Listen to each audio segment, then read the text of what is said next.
আজকের ফরিদপুরে একটা অবিশ্বাস্য ঘটনা ঘটে গিয়েছে। স্বর্ণ লুট এবং অপহরণের সময় এলাকাবাসীর সন্দেহ হয় একটি মাইক্রোবাসকে।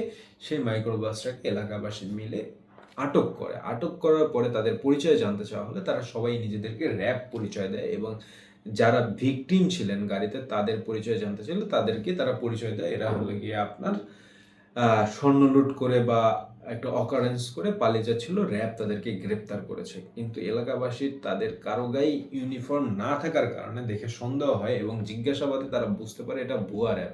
তারপরে তাদেরকে বেধড় মারে, গণধোলাই দেয়। গণধোলাই দেওয়ার কিছুক্ষণের মাঝখানেই তাদের তাড়া করতে করতে, যারা ভুয়া র‍্যাব ছিল তাদের তাড়া করতে করতে আসল র‍্যাব যারা তারা পৌঁছায় ওই ঘটনাস্থলে। কিন্তু ঘটনাস্থলে পৌঁছায় তাদেরও অনেকেই সিভিল ড্রেসে ছিলেন, তারাও মাইক্রোবাসে আসেন। দুই একজন র‍্যাবের পোশাক পরিহিত ছিলেন। কিন্তু এলাকাবাসী মনে করে এটাও ভুয়া র‍্যাবের সেকেন্ড টিম এবং ওইটার একটা চক্র। তাদের পরিচয় দেওয়ার সাথে সাথে তাদেরকেও একচোট গণধোলাই দেয়, এমন ধোলাই দেয় মানে মুমূর্ষু অবস্থা করে ফেলে তাদের ধোলাই দেয়া।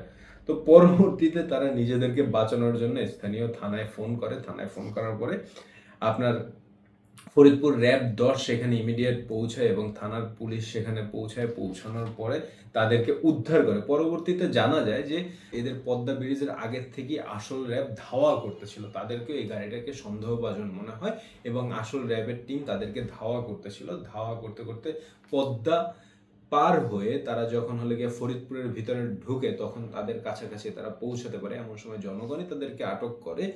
কিন্তু এদেরকে আগের থেকেই যারা আসল র‍্যাব তারা সন্দেহ করেছে যে এই গাড়িতে কিছু না কিছু একটা অকারেন্স হচ্ছে। তো পরবর্তীতে জানা যায় যে ভিকটিম যে দুইজন ছিল, একজন ছিল হলে গিয়ে জয়দেব আর একজন হলে গিয়ে বিশ্বনাথ। তারা হলে গিয়ে সাতক্ষীরাবাসী, তারা স্বর্ণ ব্যবসায়ী।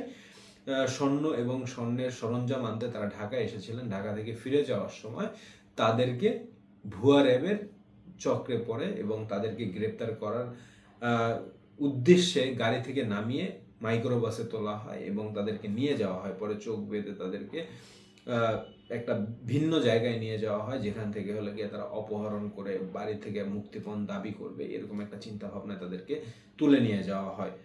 পরবর্তীতে তারা জনগণের হাতে গ্রেপ্তার হয়। গ্রেপ্তার হওয়ার আগে তারা ভিকটিমের কাছ থেকে মাত্র ২৭০০ টাকা এবং স্বর্ণের কিছু সরঞ্জাম নিতে পারছে ছ্যাঁচড়ামি করে।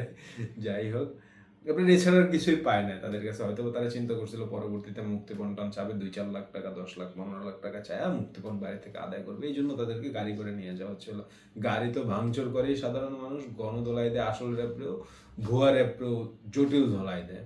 যাই হোক, ভিডিওটা এই পর্যন্তই। লাইক, শেয়ার এন্ড সাবস্ক্রাইব করবেন যদি ভালো লাগে। পরবর্তী ভিডিও দেখার জন্য আমন্ত্রণ রইল। আল্লাহ হাফেজ। আসসালামু আলাইকুম।